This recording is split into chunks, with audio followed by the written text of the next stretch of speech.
On today's edition of Cronkite Sports Live, ASU men's basketball looks to get back on track after losing 4 straight games. Also, ASU football lands a major high school prospect, and Dilly Dilly might just be the new catchphrase of Tempe. Plus, we've got a special Sun Devil sit-down to showcase featuring head AD Ray Anderson. All of this and more on Cronkite Sports Live.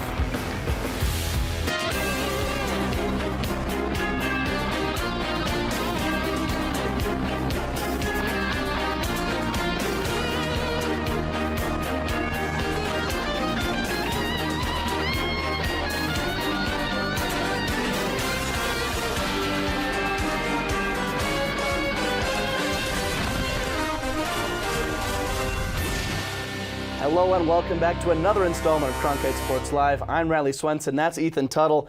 Ethan, glad to be with you. We got a jam-packed show today. You're right, Riley. We missed a lot over this past week, but we're going to catch everybody up on all that new National Signing Day news, as well as some women's and men's hoops. Just excited to get right into it, so let's go ahead, not waste any time, and hop right in, man. Yeah, we'll start with men's basketball. They return home to take on Oregon State.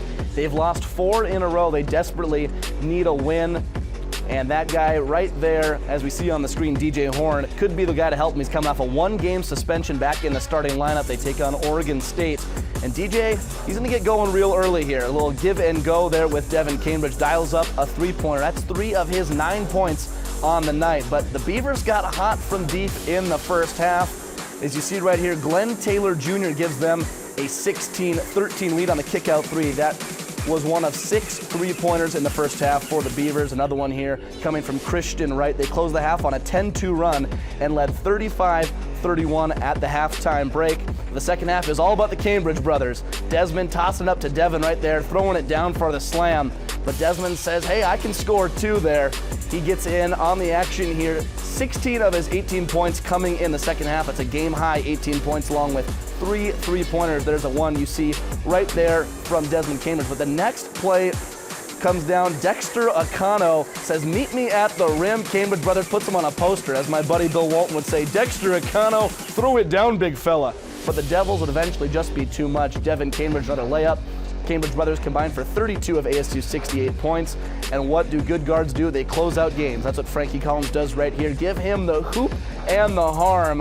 Sun Devils go on to win. They snap the losing streak. DJ Horn ring the bell. And Bobby, what do you got for us?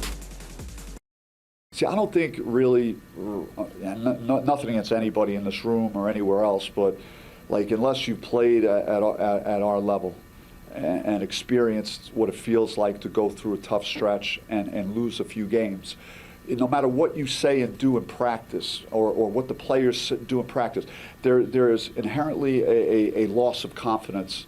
And tonight was, I guess, a reintroduction to winning and knowing how to win and close an opponent out.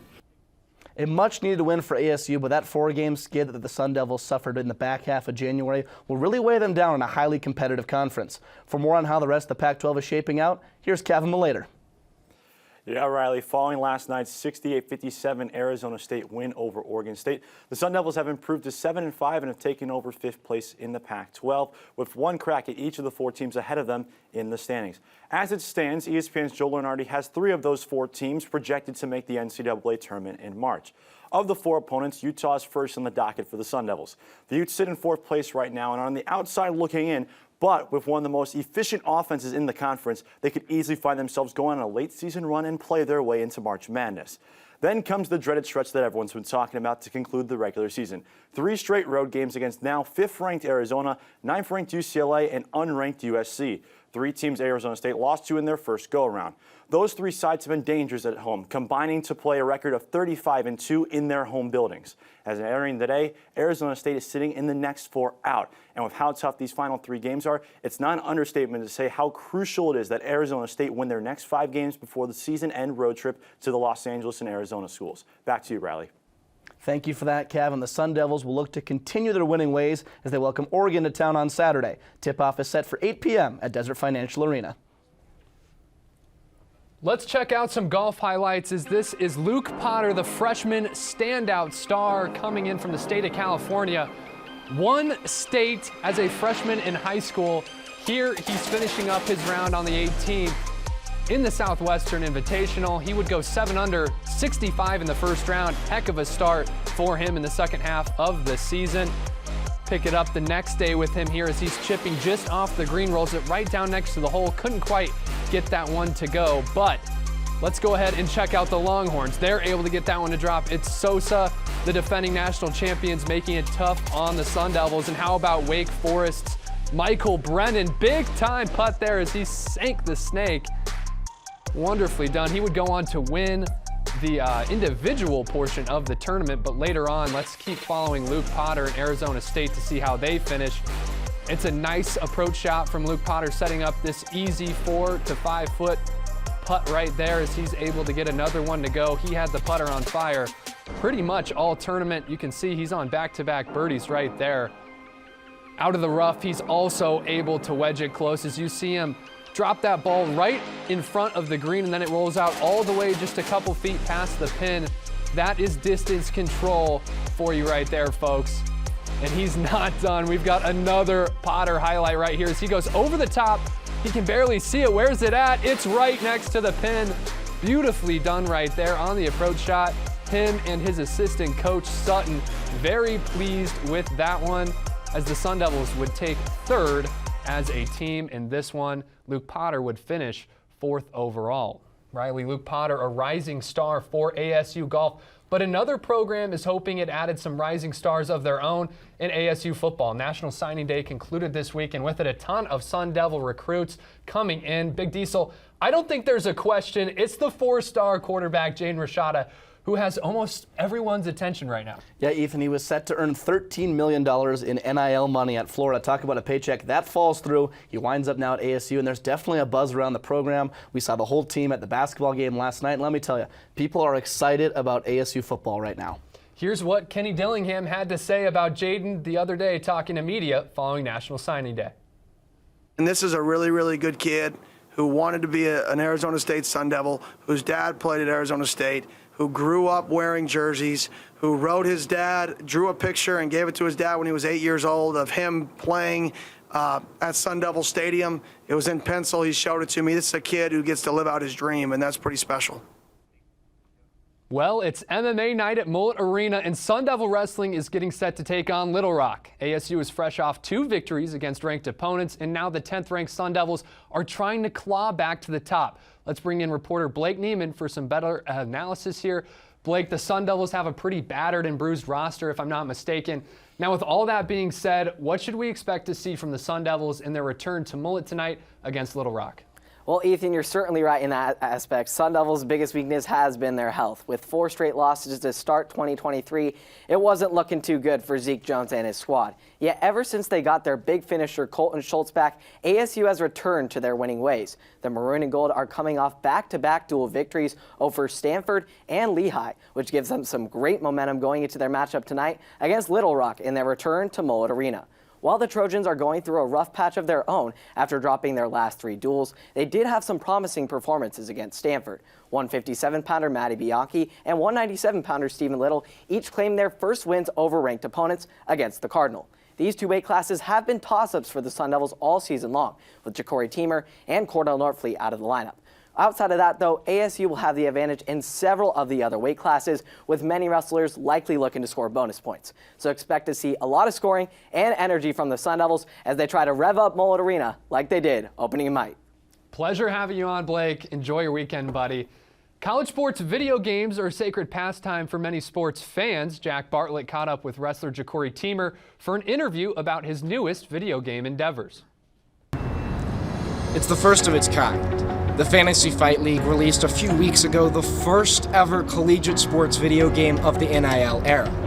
The game is titled Wrestling 22, and owner Joe Kanaya helped create it. The wrestling economy generally right now is mostly diehards, right? If you're a wrestling fan, you're a wrestling fan. You know how many Big Ten titles Jordan Burroughs has, right? You're not like a fringe fan.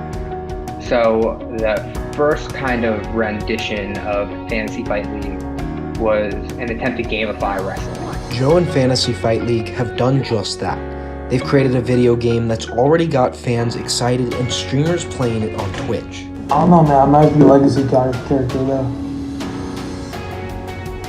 You would have to be Gable Simpson now to unlock me, because otherwise it would be Daisy. Watch someone like this. The game features 8 collegiate wrestlers, including ASU's own Ja'Cory Teamer. It's always been a dream of mine. You know, I've been playing video games as a kid, and just being like a video game was always a dream of mine. So just having that become a reality is awesome, and just having to play myself in a video game is just like a dream come true. Joe mentioned that he wanted to create the Madden video game for college wrestling, which, as one of the featured wrestlers said, brings us all closer together. Yeah, I think it's amazing because I see a lot of like similarities to when I was growing up. Yeah, exactly. Like I love video games. I think it was, you know, something that brought me closer to my friends and you know, to the teams and communities that I was a part of. So I think, you know, that's gonna, like, I definitely could see like youth wrestlers, you know, all at a wrestling tournament in between matches they're playing this video game. You know what I mean? And I think it's really just going to be something that ties the community together. And also, I think it's great for NCAA wrestling, like, you know, especially, you know, oh, who's this guy? Oh, that's Pac. You know what I mean? Like, oh, that's, you know, whoever's else in the game, you know, Ja'Cory Teamer, Yanni, you know, and that kind of creates conversation and helps grow NCAA wrestling as well. Sure, it's not the video game we hope for. NCAA 14 is still the latest version of EA's college football game, and we're still waiting for a college basketball game and a similar light. But for now, we can all relax and play Wrestling 22 as we realize that collegiate sports video games are back. And that's the way it is. This has been Jack Barton. Thanks, Jack. Riley, I'm begging you, man. Give me something on ice. Let's talk some hockey, buddy. What do you got? Let's do that hockey like the kids say. ASU traveling up to Alaska this weekend to take on Fairbanks, and people might not know, that's a pretty big rivalry. Absolutely. Let's go ahead and crack the vault on this historic matchup.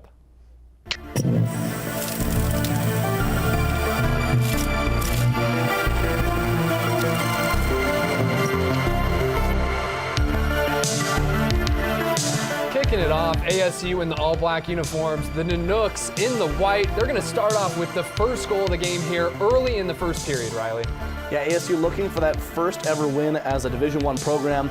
They give up the first goal, but right here then, Garrett Peterson gets them on the board on the rebound, ties this one up at 1. They got some hope. Nice 5-hole finish right there. You can see the Nanooks just not ready for that one. The rebound control on the goalkeeper just not quite good enough right there. And then later on, they need something to get the go-ahead goal with 30 seconds left.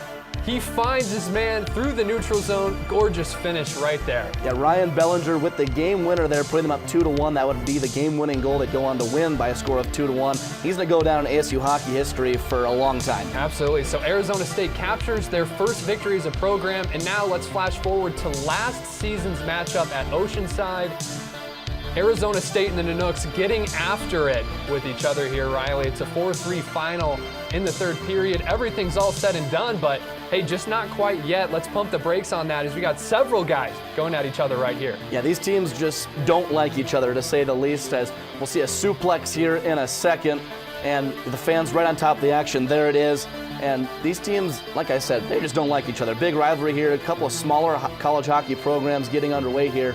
But they're playing for a lot this weekend, and it's kind of flipped this weekend. Now Arizona State has a chance to more play spoiler against Alaska Fairbanks. You see, they're still going at it well after the whistle, after that 4-3 finish last year in Oceanside. Absolutely. As Timothy Acheridis, of course, now gone, and the Sun Devils had to put in a lot of work against St. Thomas this past weekend to get to that 100th career victory for Greg Powers and the 100th program victory as well for the Division I Sun Devils.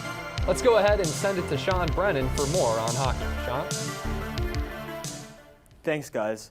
When you think of the ASU and Alaska Fairbanks rivalry, it doesn't exactly come to mind as one of the biggest in college hockey. However, the history between these two teams dates back to 2015 when the Sun Devils defeated Alaska for its first NCAA win. The rivalry really began heating up last season after the two teams combined for 58 penalty minutes in a very physical game at Oceanside.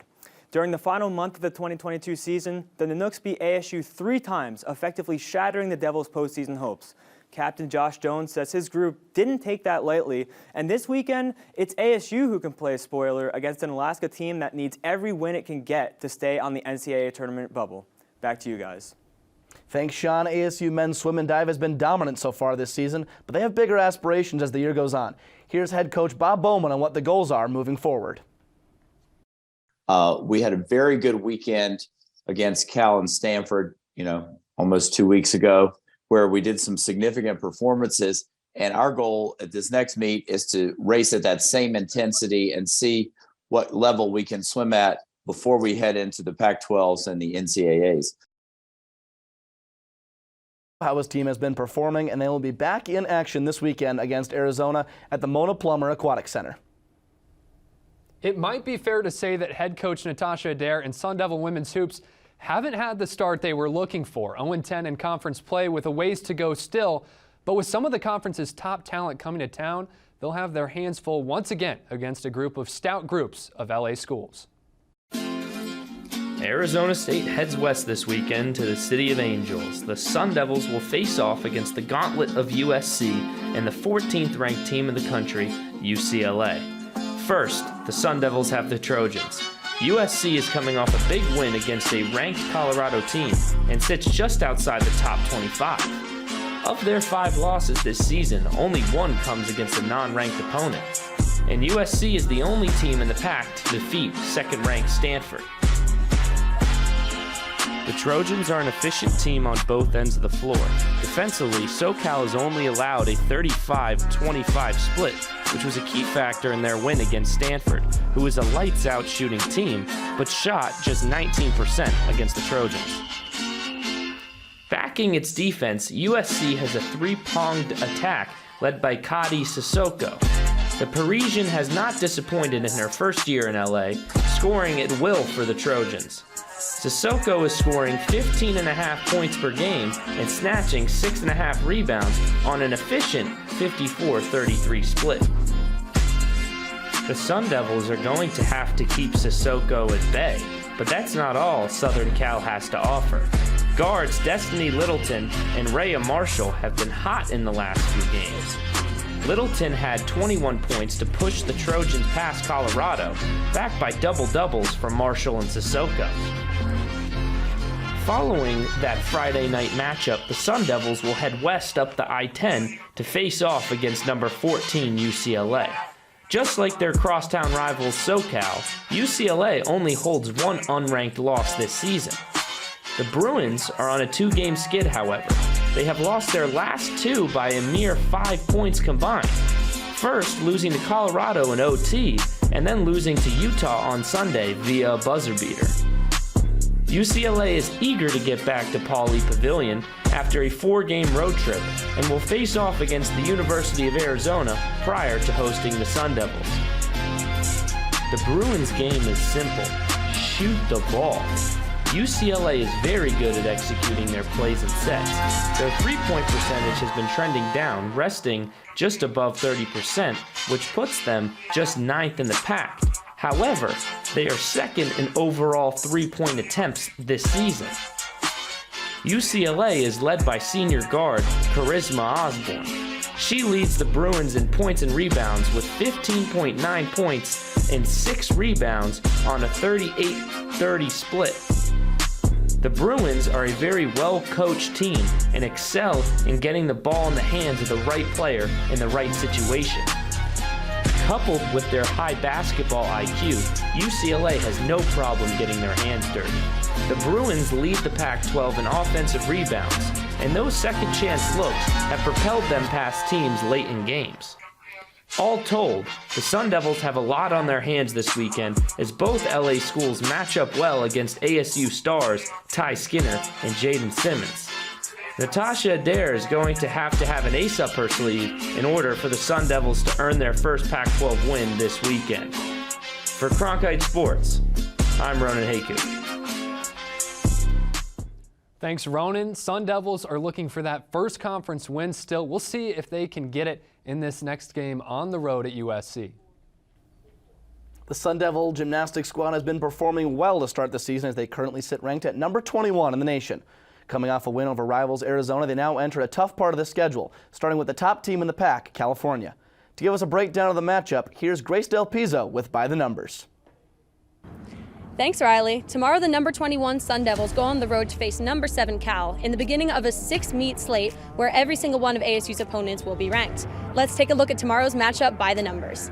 The Sun Devils and the Bears competed at the Super 16 meet earlier this season. ASU finished in 3rd while Cal took 1st place. The Bears are the definition of a complete team. They are 8-0 and every win except one was over a ranked opponent. They average over 49 points in all 4 events. Interestingly, their slimmest margin of victory came over their single unranked opponent, Arizona. ASU is trending upward. The Gym Devils are 4-3 and have yet to hit a final score of 197 or above. However, they're coming off of a season-high 196.8 in the Territorial Cup last week. The improvement passes the eye test and it shows in the numbers. ASU has improved their final score by over a full point since their first meet against Cal. Strictly by the numbers, Cal has a clear advantage over ASU. But heading into their second half of the season, the Gym Devils are getting hot at the right time. So tomorrow's meet is anyone's game. Back to you in the studio. Thank you, Grace. That meet against Cal kicks off tomorrow at 3 p.m. on the Pac-12 network, so we'll see if the Sun Devils can continue trending upwards against a tough conference foe. The boys are back in town and baseball is back in business out at Phoenix Municipal Ballpark.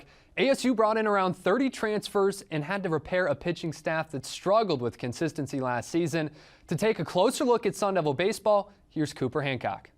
In 2022, head coach Willie Bloomquist's first year as head coach of the Sun Devils, ASU finished the year 26-32, putting up some of the worst pitching numbers in the Pac-12, which included an earned run average of 6.76, a conference-leading 272 walks, and double-digit runs allowed in 14 of their 30 Pac-12 games. Due to a lack of depth in starting pitching, Bloomquist and pitching coach Sam Peraza attacked the transfer portal by adding 15 pitchers to its roster, completely revamping the starting rotation. Arguably the team's biggest addition, junior left-hander Ross Dunn is expected to get the nod on Friday nights and become the ace of the Devils' starting rotation. Despite a 4.88 ERA in 16 games for Florida State last season and 48 innings pitched, Dunn struck out 77 batters. The Salt Lake City's native's pitch arsenal features a fastball that tops the mid-90s and an impressive slider. Christian Curtis is expected to join Dunn at the top of the rotation as a Sun Devils Saturday starter. The junior transfer from Texas A&M was limited in 2022, as Curtis went 2-0 with a 1.42 ERA before a right elbow injury ended his season. Curtis is fully recovered and would be slotted in a premier weekend role. Curtis's repertoire includes a fastball that averages 93 to 96 miles per hour, a nasty changeup, and a newly added cutter. With the first 2 spots of the rotation seemingly locked up by Dunn and Curtis, Sundays and midweek starts are up for grabs.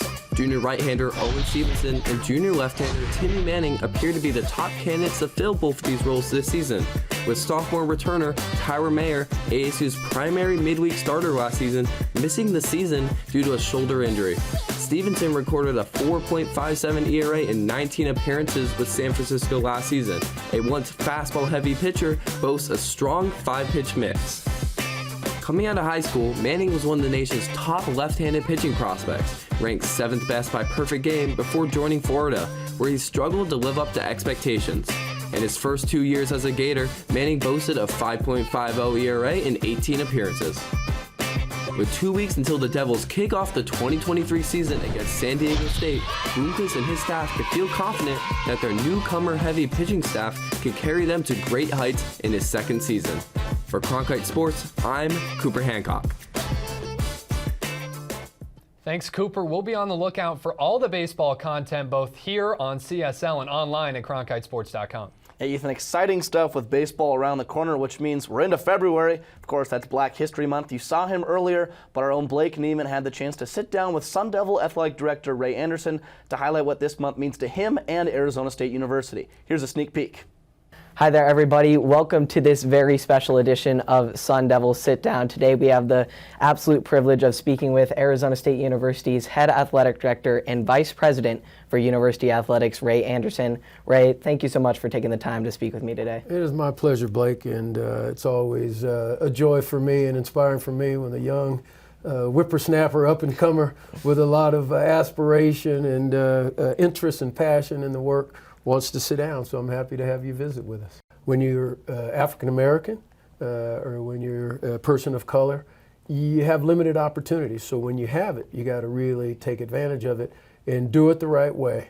Otherwise, you will be a bad example for those that you would like to inspire. So Dr. King was lead appropriately, lead with honor, lead with ethics and integrity as much as anything. That's what I got from Dr. King's teachings. Giving back to the community is something that ASU has done for a long time, especially as I see back here a lot of Native American culture here, and this university is basically all built on Native land. How much do you respect that and try to acknowledge that that fact? Tremendously respectful. That's why we recognize and have the heritage recognitions across our community members, including our tribal community. So it's very prideful. In the athletic football stadium behind us, we have a number, as you know, of the tribal festivals and gatherings. You're one of the 15% of Division I athletic directors who are black.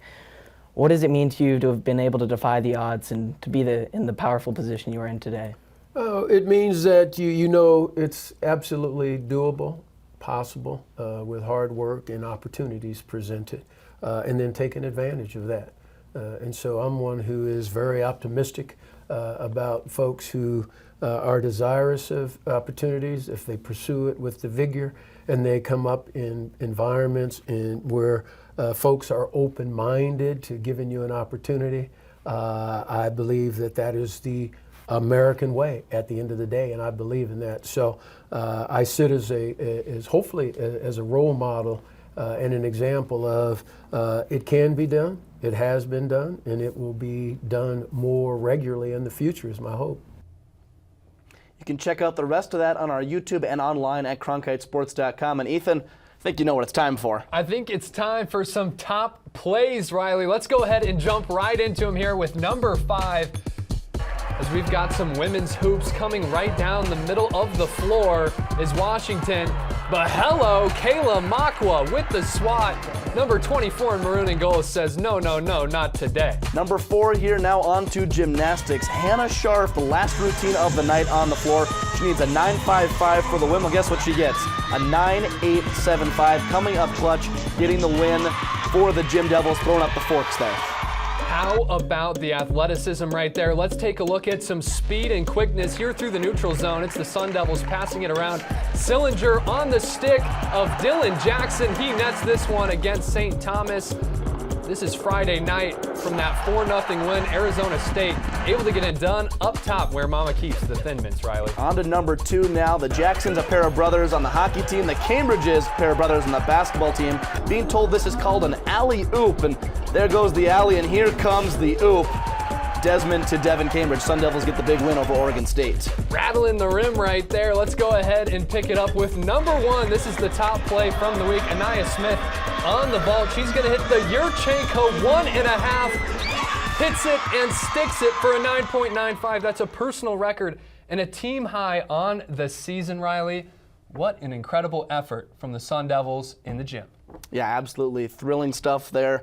I mean, what a show we had, just jam-packed, and be sure to stay tuned to all of our socials for more updates throughout the week. Absolutely. For Riley Swenson and myself and everybody involved in the show in the studio, we thank you so much for stopping by once again. We'll see you in Studio 6 next week.